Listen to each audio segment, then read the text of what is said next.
على النبي محمد.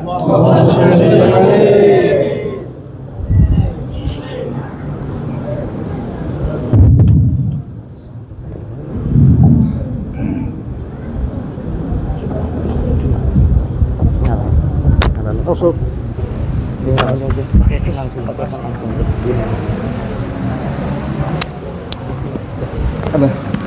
Udah manis tadi ini juga kayu bisa udah on kan bisa nah ini udah on sudah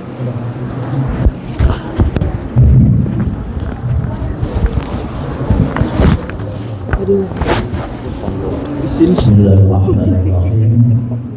Assalamualaikum Waalaikumsalam warahmatullahi wabarakatuh.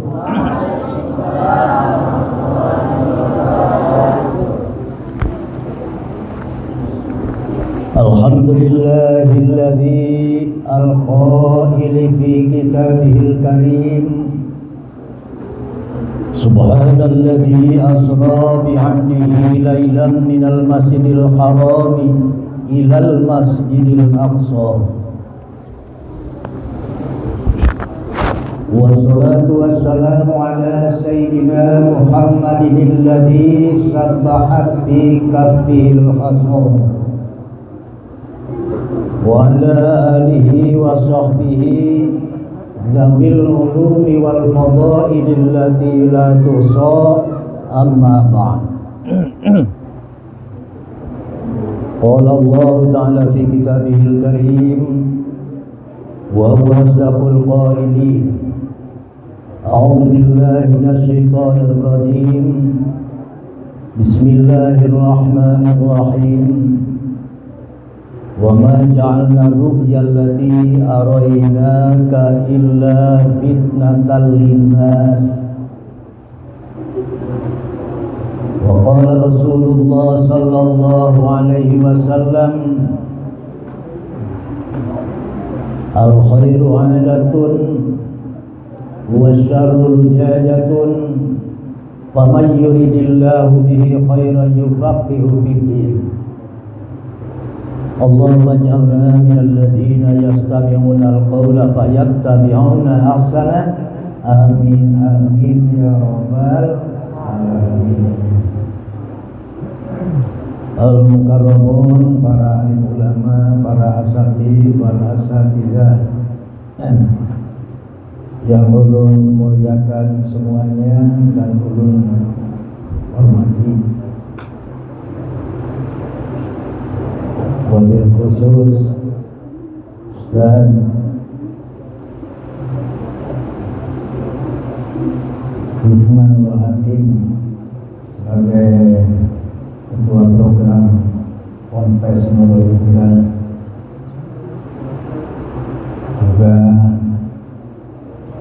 kepala Madrasah Aliyah Nurul Hijrah, kepala SMP Islam Nurul Hijrah, juga kepala Madrasah Ibtidaiyah Minhajus Salam Ustaz Rozi, Ustaz Rozi ya, namanya alhamdulillah bisa hadir. Ustaz Mustafa hadir alhamdulillah.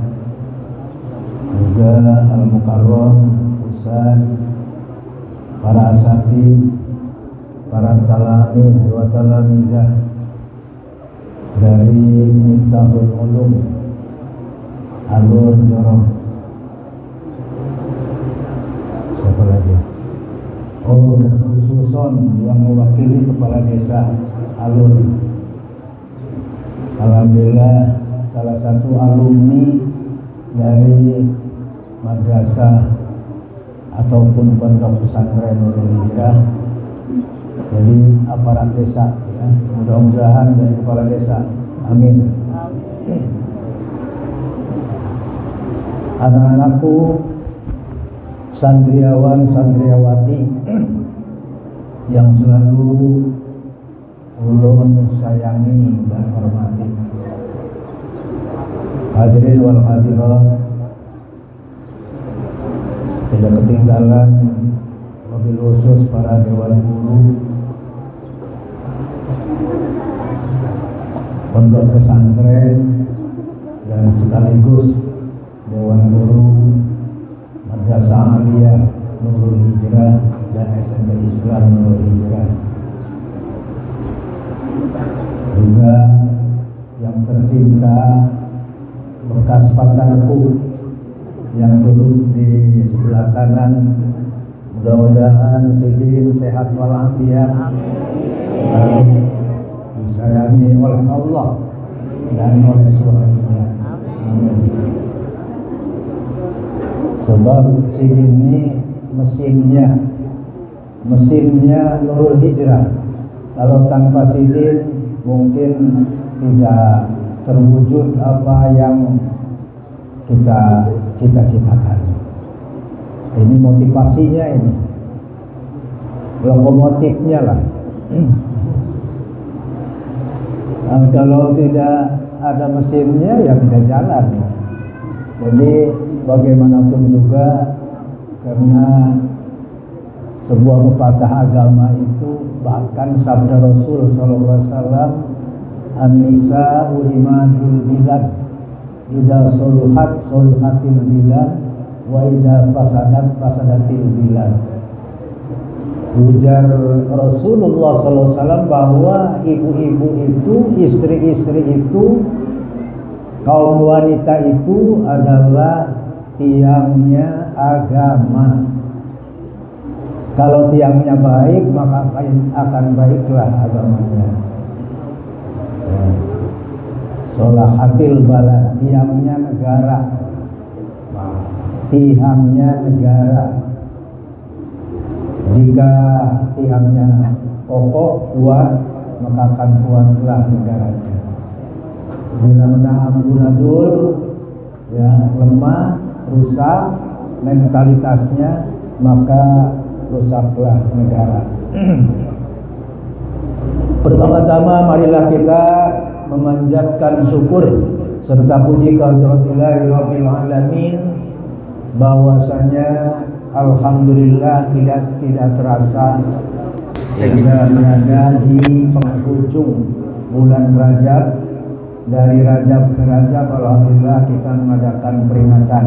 Terima kasih juga kepada OSIS, ya, setiap tahun alhamdulillah menyelenggarakan peringatan hari-hari besar Islam, baik itu di bulan Muharramnya, bulan Maulidnya, bulan Rajabnya, bahkan tidak akan lama lagi nanti bertemu dengan peringatan nuzulul Quran di bulan Ramadan. Amin ya robbal. Allahumma barik lana fi Rajaba wa Sya'bana wa ballighna Ramadana. Amin ya robbal alamin. 3 serangkai bulan ini adalah diawali dengan bulan Rajab, bulan persiapan untuk menghapuskan dosa-dosa kita. Wasari'u ila maghfiratin min rabbikum wa jannatin 'arduhas samawati wal ard uiddat lil muttaqin. Kalau bahasa Jawane age-age sira kabeh, ila maghfiratin min rabbikum, maring ampunan Rabbmu, Tuhanmu. Ya, untuk menuju apa? Menuju ridho Allah Subhanahu wa taala, agar senantiasa kita dinantikan oleh surgane Allah. Salawat dan salam semoga dilimpahkan ke hari bahan junjungan Allah Nabi besar Muhammad sallallahu alaihi wasallam, keluarga, para sahabatnya, para tabi'in, tabi'at ila yaumil qiyamah.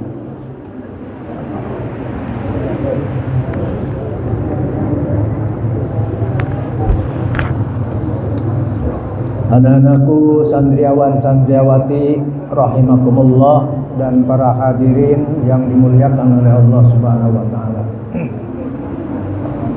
Sebetulnya pada kesempatan ini ulun tidak akan panjang lebar, paling-paling 10 atau 20 menit saja ya, untuk mengabulkan hajat OSIS, yaitu satu ayat 2 ayat ya, insya Allah tambahnya nanti bisa 1 jam. 20 menit tambah 1 jam berapa tuh? Biasanya kalau sudah bicara tidak terasa, kadang-kadang dibatasi oleh pimpinan acara, oleh protokol. Pak, setengah jam aja, bablas sampai 1 jam setengah. Sebab tidak ada yang wani menyetop ya. Dan kalau tidak sempat melihat jam, kadang-kadang bablas itu, Pak. Tapi di sini kan yang ceramahnya tunggal, tidak ada saingan. Itu kalau sudah ada saingan 2-3 penceramah, akhirnya kita proksi waktu.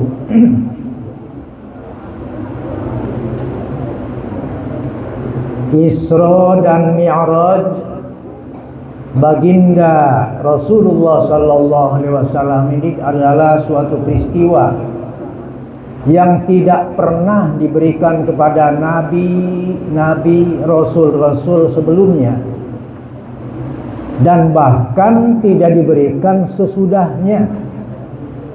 Jadi tidak pernah ada yang diberikan wisata rohani berupa Isra dan Mi'raj selain kepada junjungan alam Nabi besar Muhammad sallallahu alaihi wasallam. Dan ini programnya adalah Allah akan memberikan tugas mulia, akan memberikan kewajiban yang dalam agama adalah merupakan kewajiban yang utama, yaitu sholat.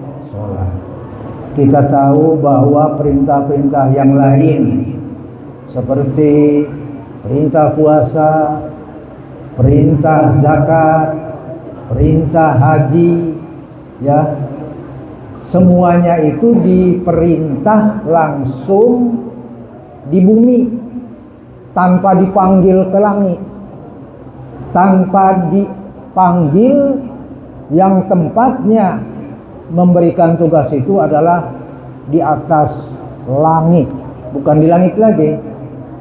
Sebab Rasul sallallahu alaihi wasallam dalam perjalanannya 2 acara, yang pertama acara Isra, yang kedua acara Mi'raj.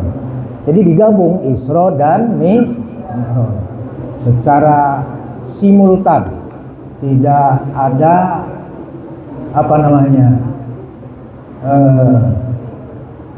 istirahat lagi. Setelah beliau menjalankan Isra dari Masjidil Haram, Masjidil Aqsa, langsung mengadakan sholat sunnah yang sekaligus di Masjidil Aqsa itu mengimami Jami'il Anbiya wal Mursalin ya. Rasulullah mengimami semua para nabi di Masjidil Aqsa dan semua para utusan, termasuk juga para malaikat yang turun menyambutnya dari langit. Jadi diimami oleh Rasul sallallahu alaihi wasallam. Pada waktu itu pun Rasulullah sallallahu alaihi wasallam disuruh jadi imam itu karena hakun sidin. Nah, ini sudah menunjukkan kepada kita bahwa dalam beragama itu ada sifat tawadhu, tidak mentang-mentang sebagai nabi, sebagai rasul nyelonong ke mihrab, tidak. Beliau di belakang aja, di belakang para anbiya wal mursalin yang terdahulu. Itu mengagungkan dan memuliakan yang lain. Ya. Kalau tidak disuruh langsung oleh Jibril, tidak berani. Ada wani sedih. Inilah sifat ketawadhuan Rasul sallallahu alaihi wasallam yang wajib dicontoh oleh kita. Kita jadi santri saja mondok baru sebulan 2 bulan kepengen jadi imam.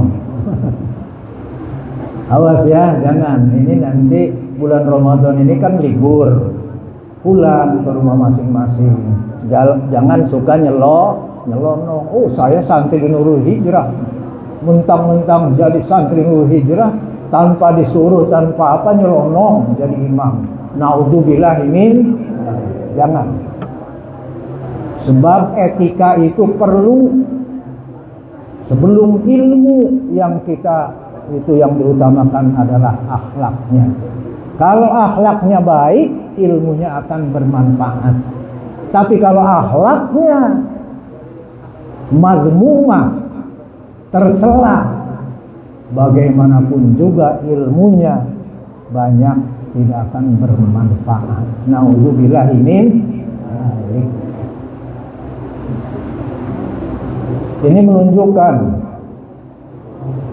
bahwa Rasulullah Shallallahu Alaihi Wasallam merupakan itu adalah semuanya harus dipakai suri teladan bagi kita dalam kehidupan sehari-hari. Ya. Tapi juga kalau disuruh, awas ya santriawan, kalau disuruh jangan mundur, harus berani. Tapi dengan catatan tidak ada yang lebih fasih kecuali kita. Sebab jadi imam itu huwa afsahuhum, dia harus lebih fasih daripada makmum. Dan imam itu tidak ada lain kecuali untuk diikuti makmum. Jadi harus lebih harap, baik itu pendidikannya, baik itu ilmunya sholat, tata caranya, syarat rukun batalnya ngelotok, harus begitu dulu. Imam itu harus tahu syarat sah jadi imam dan syarat sah jadi makmum. Jangan asal nyelonong aja jadi imam, ya. Awas, makanya di sini juga dilatih. Itu latihan itu sebetulnya. Makanya digilir seharusnya tuh, ya. Jadi kalau latihan tidak apa-apa, namanya pendidikan tidak apa-apa, walaupun baru namanya belajar. Insya Allah kalau niatnya belajar, ada hal-hal yang kurang atau yang salah, itu dimaafkan oleh Allah Subhanahu wa Ta'ala. Yang penting dia pelajar. Tapi kalau orangnya tidak belajar sama sekali, nah itu fatal, itu rusak makmumnya, rusak imamnya. Kalau kemarin di radio kan ada yang nanya, bagaimana kalau imam itu rusak bacaan Fatihahnya, kemudian apakah makmum itu rusak juga? Kalau makmum utuh, asal fasih, nggak apa-apa, ya. Tapi itu secara kebetulan, makanya imam itu harus dipilih orang yang afsahuhum, lebih fasih daripada makmum. Lebihnya itu secara umum, bukan fasih saja, tetapi dia ngerti kepada masalah-masalah kaifiyat makmum dan kaifiyat imam. Rasulullah Sallallahu Alaihi Wasallam ini Isra dulu, dari Masjidil Haram ke Masjidil Aqsa itu jaraknya 1329 km. Dalam sejarah dikatakan demikian, dalam sirah nubuwah, bahwa 1329 km. Bukan dekat, itu jauh itu. Kalau kita dengan mobil atau sepeda motor, kemana itu kira-kira sampainya? Mungkin ke ujung Kalimantan, ke sana ke Brunei lah. Lebih daripada itu, bisa-bisa ke Malaysia. Karena Pulau Kalimantan ini ada 3 negara. Paling besar di Indonesia Kalimantan. Ada 3 negara ini. Yang pertama negara Indonesia, yang kedua di sebelah utaranya negara Brunei Darussalam, Yang ketiga di sebelah baratnya itu Malaysia. Jadi satu pulau 3 negara. Kira-kira dari ujung selatan ke ujung utara kira-kira ada nggak 1000 sekian ratus lebih ya? Lebih. Nah, tapi Rasulullah tidak menggunakan sepeda motor, tidak menggunakan mobil. Kendaraannya istimewa, diambilkan oleh Jibril, hakikatnya oleh Allah Subhanahu wa taala, disediakan buruk. Buruk ini tanpa bensin, buruk ini tanpa oli, buruk ini tanpa mesin. Buruk itu adalah asalnya dari lafaz barhun. Apa itu barhun? Atau barhun? Bahasa Arab kan? Apa? Apa artinya? Putri, santriawati. Barhun itu apa mananya? Kilat. Jadi ibaratnya pada kecepatannya itu seperti kilat, lewat sampai. Jadi tidak menggunakan jam, menit, segala macam, tidak, lewat gitu. Sudah sampai. Luar biasa. Coba kalau kira-kira menggunakan mobil, bisa saja mesinnya bagus, olinya kering, tidak bisa jalan. Olinya ada, bensinnya kadada, tidak bisa. Itulah ya. Jadi sampai di sini paham nggak? Apa tadi? Buruk itu adalah seperti kecepatan kilat.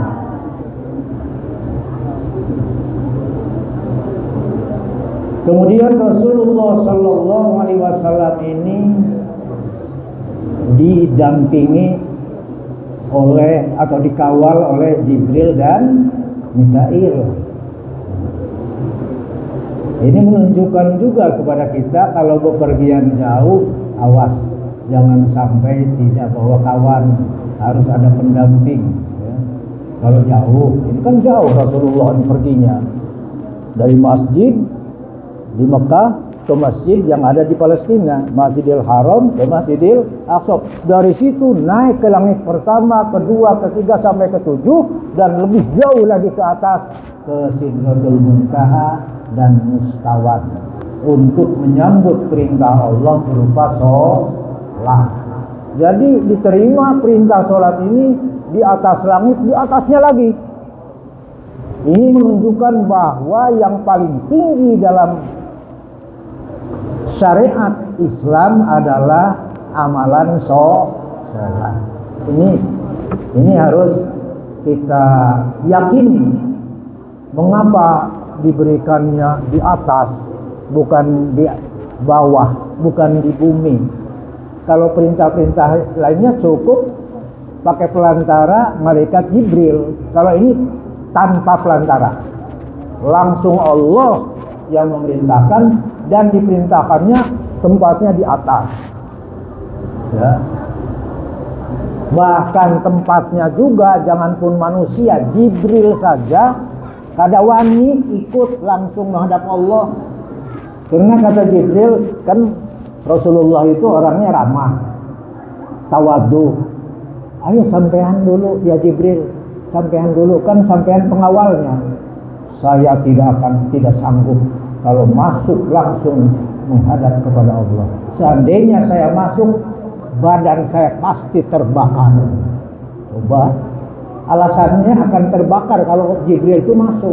Makanya pada wani sudah ngantar di jalan aja lah, cukup tidak menghadap bosnya, tidak menghadap Rabbul Jalil, tidak menghadap Allah Subhanahu wa taala, karena tempatnya luar biasa. Tempat yang sangat mulia, yang sangat terbatas. Kalau orangnya tidak diambil, tidak dipanggil, tidak mungkin. Kalau bukan Rasulullah yang masuk, Jibril aja terbakar, apalagi model kita umpat ke situ, gosong kita pasti. Jibril aja khawatir terbakar, Kalau masuk umpat menghadap Allah. Nah, inilah luar biasa. Makanya sholat ini adalah bagaimanapun juga kita harapnya dalam hidup, kedudukan, pangkat, jabatan, sugih, apalagi kada sugih. Kalau tidak sholat, nol nilainya, ada apa-apanya.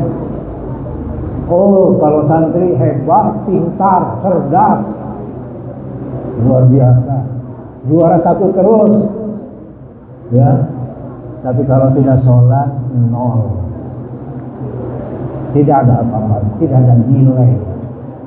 Dan amal ibadah yang paling pertama diperiksa, dihisab nanti di Robul Jalil di sana di akhirat, itu adalah bukan zakatnya, bukan puasanya, bukan hajinya, tapi sholatnya.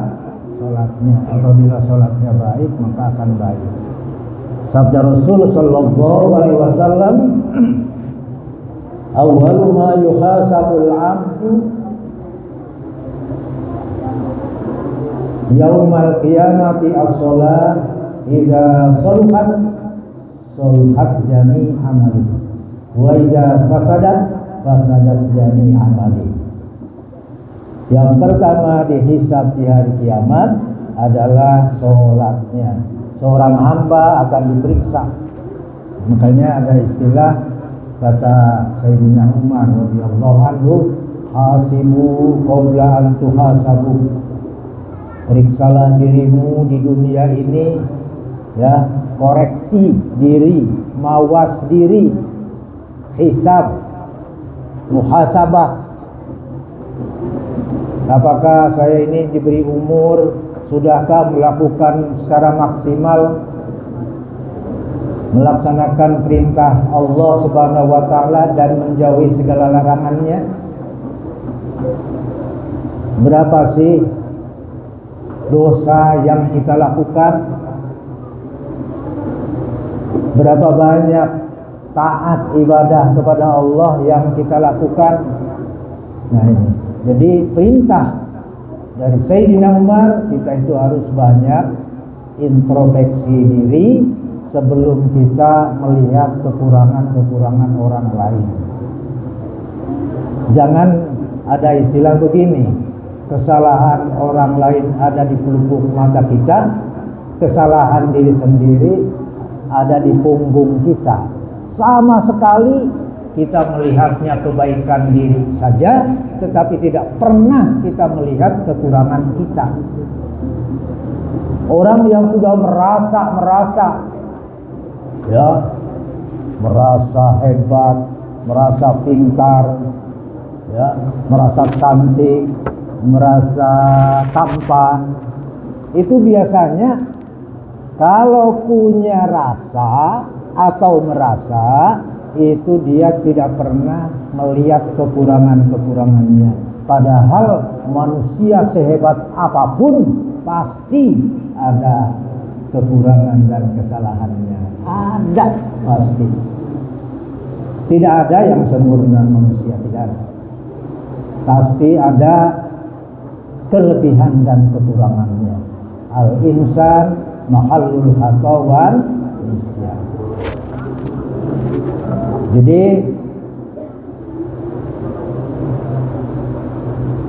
tidak kepalang tanggung Rasul sallallahu alaihi wasallam diberikan suatu hadiah oleh Allah Subhanahu wa taala, karena pada waktu itu Rasul itu di dalam keadaan yang sangat sedih, ya, susah, sedih pikiran, sulit, ya.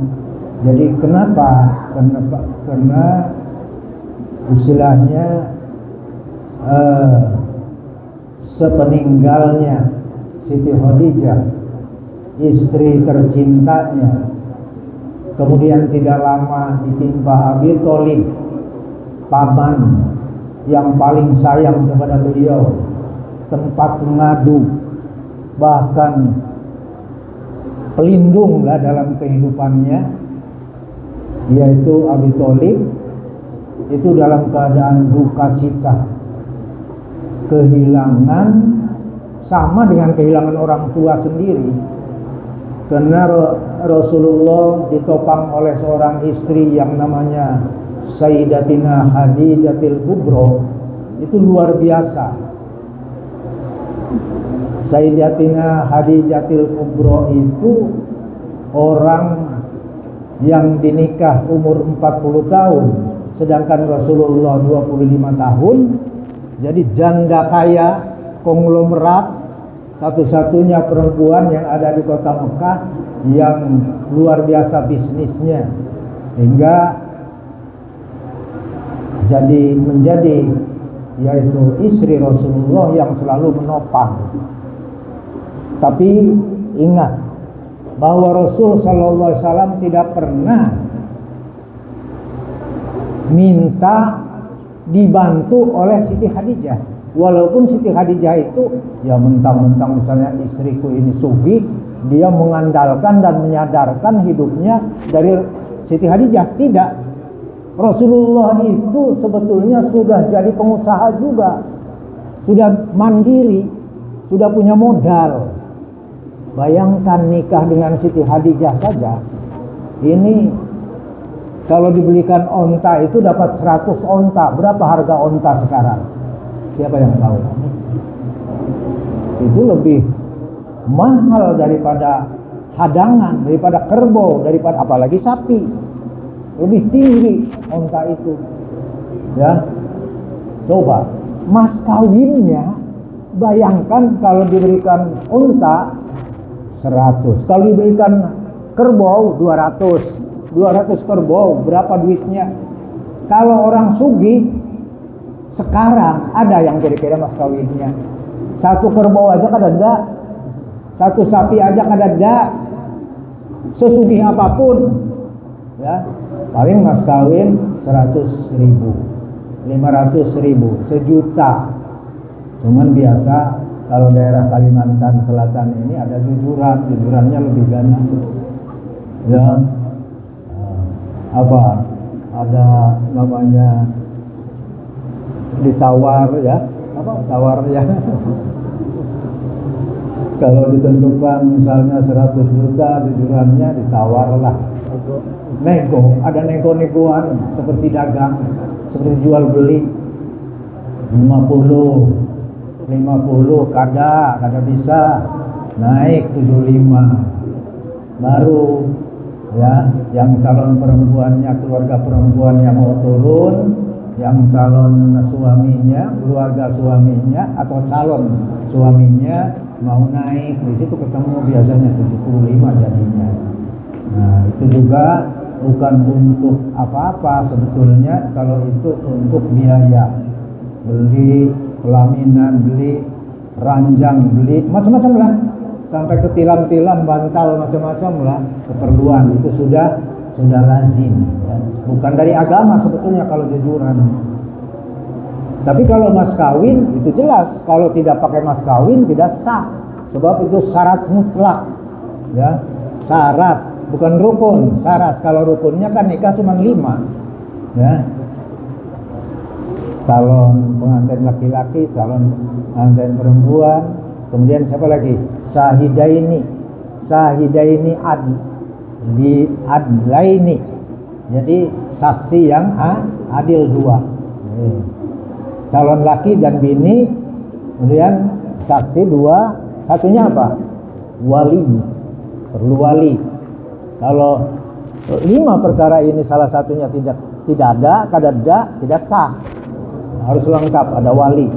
Awas, santriawati tanpa wali kabur misalnya, tak kawin lari katanya, dibawa oleh pacarnya pas nikah di sana, ya padahal ada abahnya tapi kada papadah. Nah itu tidak sah nikahnya, ya. Walaupun ada solusi jalan lain, itu pun tetap harus tahu wali. Man nakaha bila waliyin panikahuha batilun. Siapa yang nikah tanpa wali, maka nikahnya batal. Atau kama qala Rasul sallallahu alaihi wasallam. Nah, Rasul Shallallahu Alaihi Wasallam itu dipanggil untuk apa? Diberikan tugas sholat 50 waktu pertamanya. Jadi Allah memberikan tugas bagi Rasul dan bagi umatnya sholat 50 waktu. Masya Allah. Tapi Rasul tidak menolak. Yang 50 waktu langsung diterima dengan baik, tanpa mengelak lagi. Setelah itu buliklah Rasul dari hadapan Allah, langsung turun nih dari alamul malakut namanya itu. Alamnya kerajaan Allah.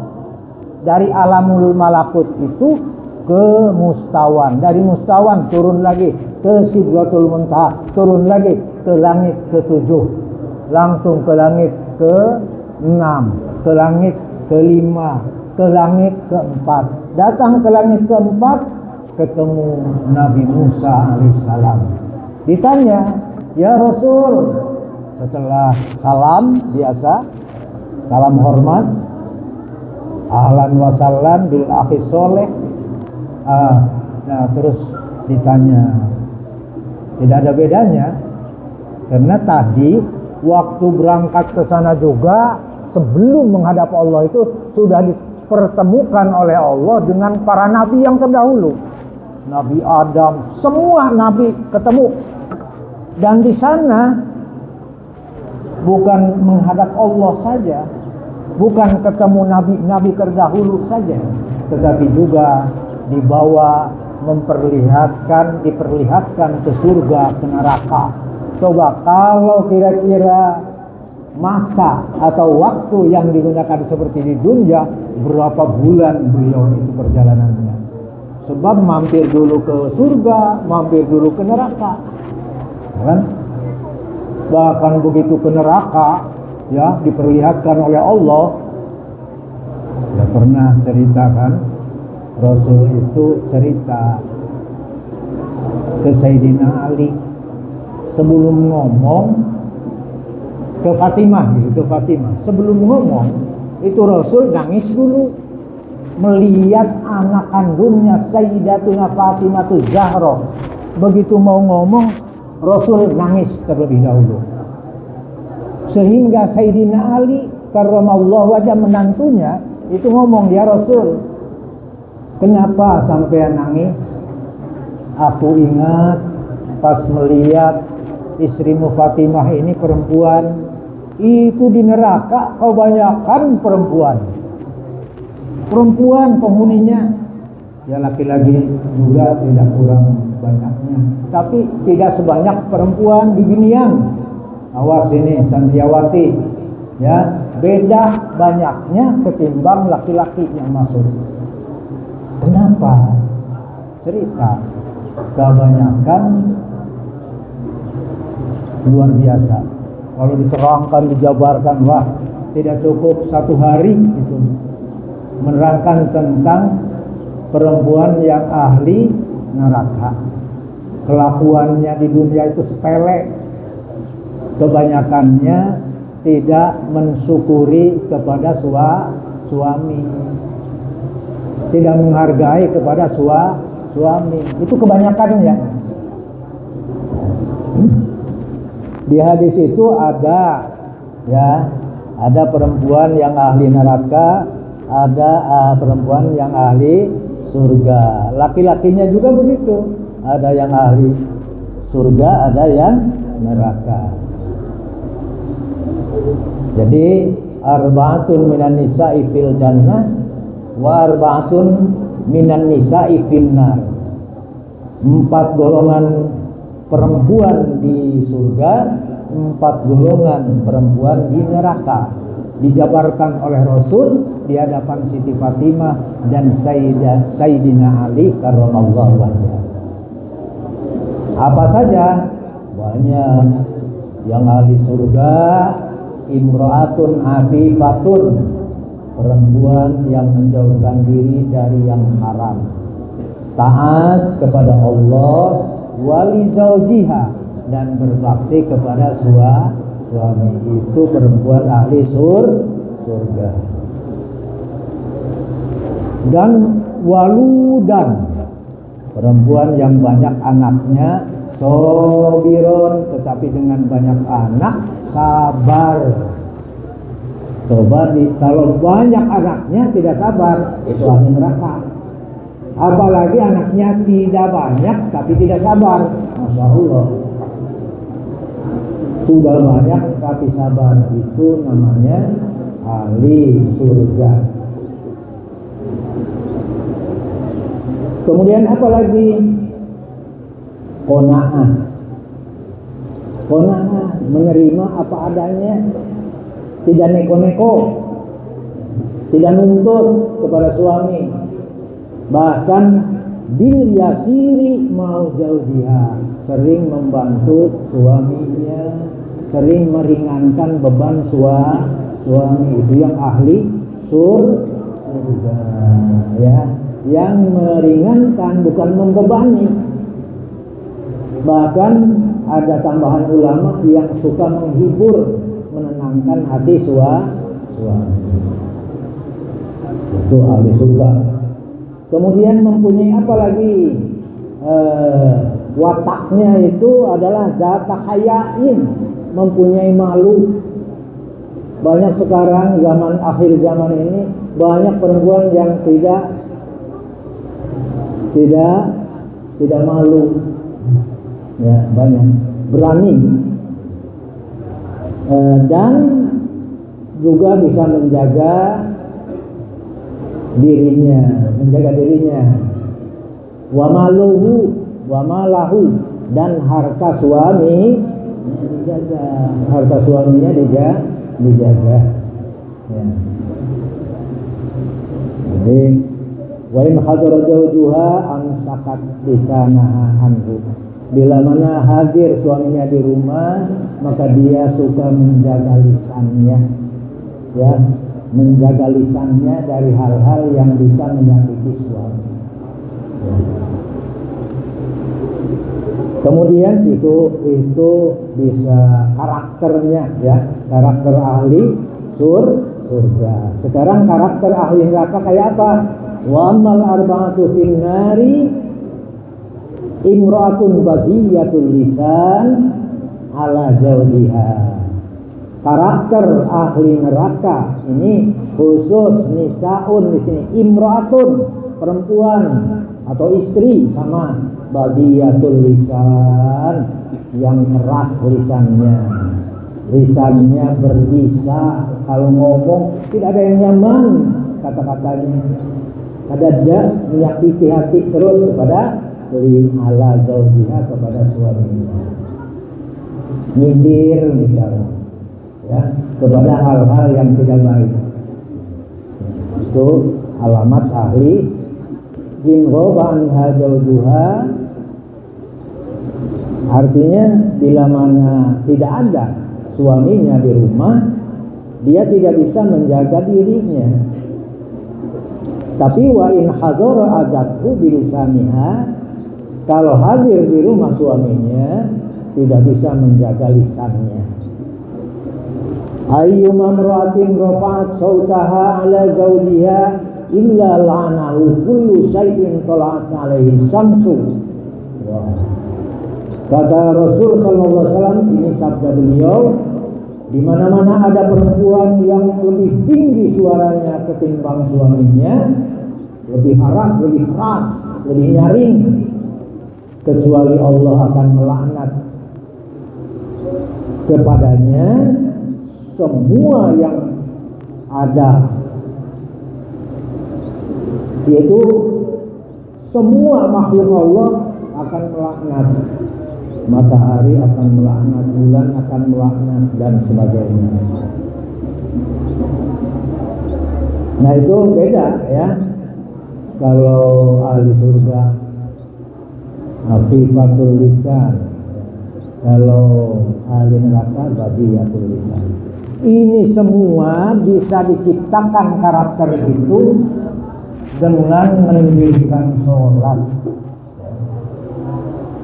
Sebab sholat itu diantaranya mendidik kita untuk tawadhu, untuk rendah hati, tidak takabur, tidak sombong.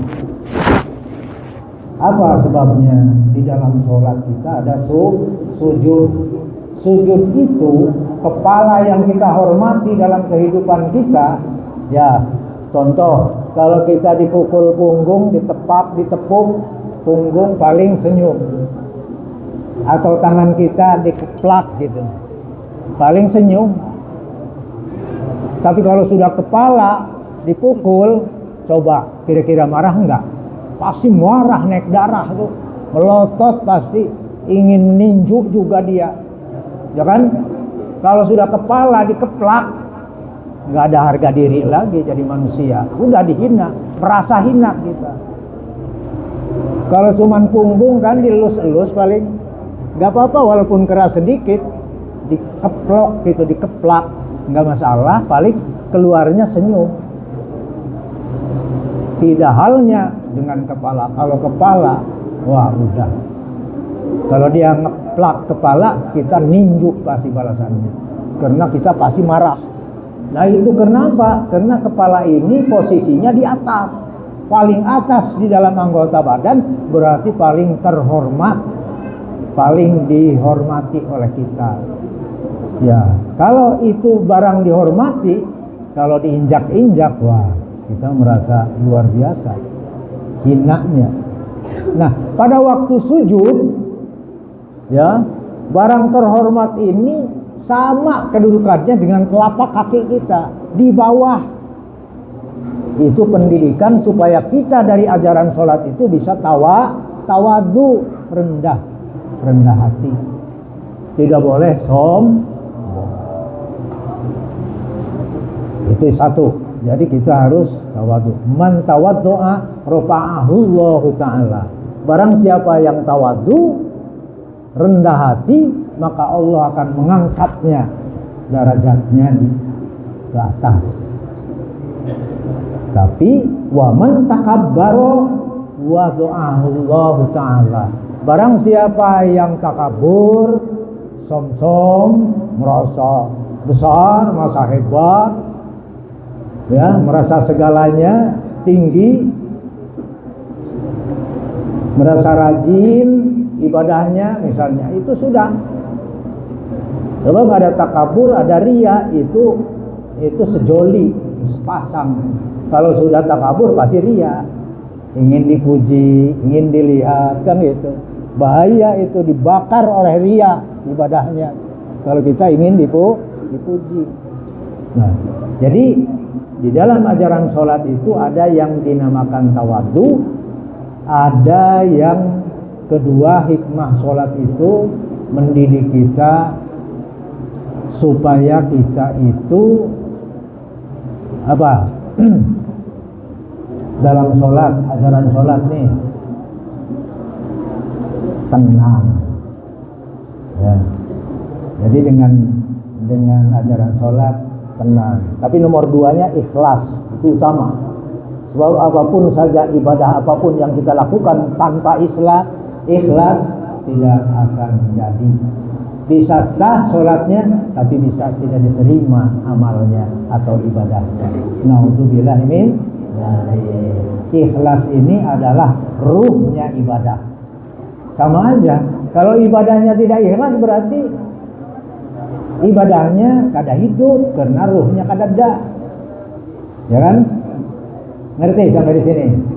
Kalau ibadah tanpa ikhlas, berarti ibadahnya mati, karena ruhnya kada ada, ikhlasnya kada. Ikhlas itu apa? Tajridul ikhlas, artinya memurnikan keikhlasan itu, bersih hati kita, tidak ada sesuatu yang kita harapkan kecuali ridho Allah Subhanahu wa ta'ala. Coba aja di saat kita baca takbiratul ihram, sholli fardhu dhuhri, Allahu Akbar, Allah yang maha besar. Harta kita kecil, duit kita kecil, mobil kita kecil, suami kita atau istri kita, anak kita, semua yang ada yang kita miliki kecil. Bahkan dunia ini kecil. Yang besar adalah Allah. Dan kita ikhlas.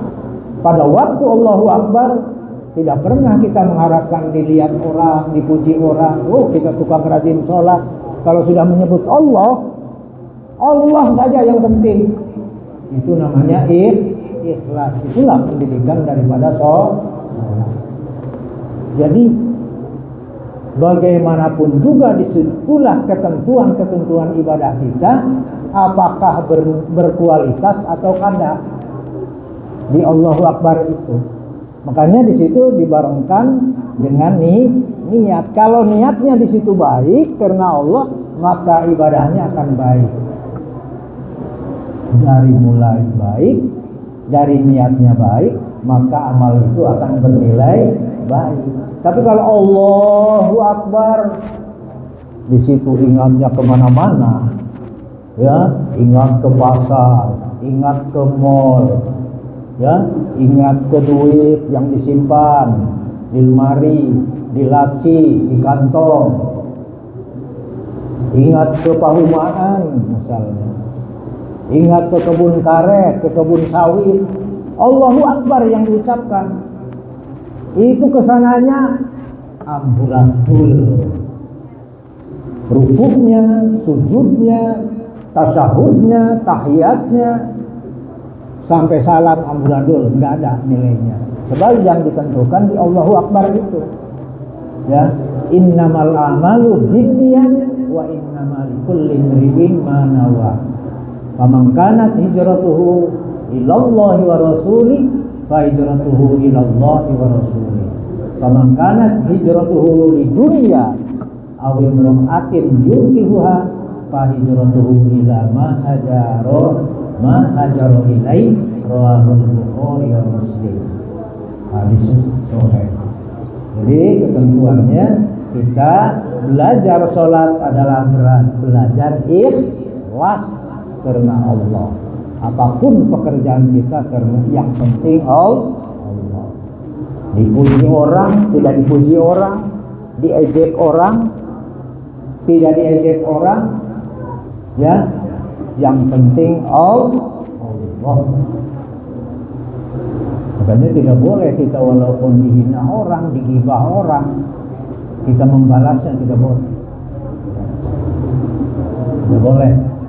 Karena kalau kita diejek orang, kita mengejek lagi, lebih harat lagi. Sama, nggak ada yang benar, sama ahli neraka. Ya, tidak boleh. Di dalam perjalanan Isra Mi'raj juga diperlihatkan orang yang suka ghibah ini, orang yang suka mencerca, menzalimi orang, ya, itu jelas. Kemudian yang ketiganya adalah dari ajaran sholat itu kita supaya hidup tenang. Kenapa harus tenang? Karena dunia ini ada dua masalah. Ada emosi yang kita rasakan, ada ambisi. Kita kehendak kita luar biasa nih, ya. Coba saja bayangkan kalau ada yang punya mobil, kita juga kepengen, bukan? Kalau ada yang beli laut, kita juga kepengen. Apapun yang dipunyai orang, kita juga kadang-kadang kita lebih orang beli ini beli itu, kita yang sakit karena tadi punya ambisi, punya kemauan dan punya emosi. Kalau kita sudah wudu lalu sholat, insya Allah dengan air wudu bisa dingin awal kita, bisa dingin hati kita, apalagi sudah menghadap sujud kepada Allah, tenang kita. Kalau betul-betul sholatnya baik sesuai dengan syariat agama, itulah mungkin tidak terasa lagi sudah jam berapa ini Ustaz? Wah, sudah jam 9. ya lewat. Ya akhirnya mudah-mudahan kita dengan semangat peringatan Isra Mi'raj bisa merubah sikap kita dari malas kepada giat ya untuk melaksanakan perintah sholat utamanya dan perintah ibadah-ibadah yang lainnya. Sebab ukurannya apabila sholatnya baik, melaksanakannya maka akan baik. Begitu juga di akhirat, kalau amal sholatnya baik maka akan baik ibadahnya. Ya, insya Allah apabila kita sholatnya rajin, maka kelakuan atau pekerjaan-pekerjaan yang lain pun akan baik.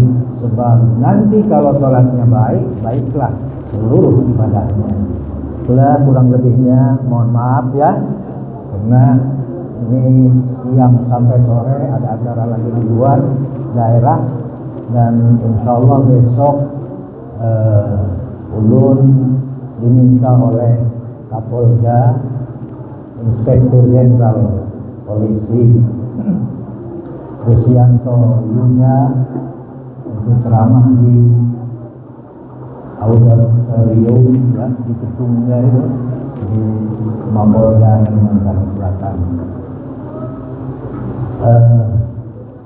Sebetulnya di masjid kita kapan di masjid Ustaz? Tanggal berapa? Malam Selasa, berarti 30 ya, 30 Rajab. Kalau sekarang sudah akhir-akhirnya ini 30 Rajab. Sebetulnya ulun tanggal 30 Rajab itu ada undangan di Mantewai, di sana, di daerahnya gua tulisin. Nah, tapi alhamdulillah kemarin bisa diralat. Ini sekarang tanggal berapa Rajabnya nih? 25. Jadi dioper ke tanggal 27. Karena 27 itu biasanya kita di masjid, makanya ada yang undang juga kita tidak melayani. Ternyata di masjid ini tanggal 30, akhirnya kita tarik ke tanggal 27 yang di luar. Insya Allah tanggal 30 Ustaz bisa ya bersama-sama di masjid. Kalau mendengar kepala desa katanya undang siapa? Guru apa namanya? Oh, Gambin. Padahal namanya bukan Gambin ya. Saripudin enggak? Hah? Mansah. Benar, Mansah, guru Mansah. Gabut ya. Itulah mungkin yang bisa Abah sampaikan ya kepada OSIS, baik dari madrasah aliyahnya maupun dari SMP-nya. Ya khusus ini ada pantun ya sebelum salam, mengundurkan diri dari udara. Pergi ke pasar beli pepaya, pulangnya singgah beli ketan. Tahu ketan kan? Kalau ingin hidup tenang dan bahagia, sholatlah begitu mendengar azan.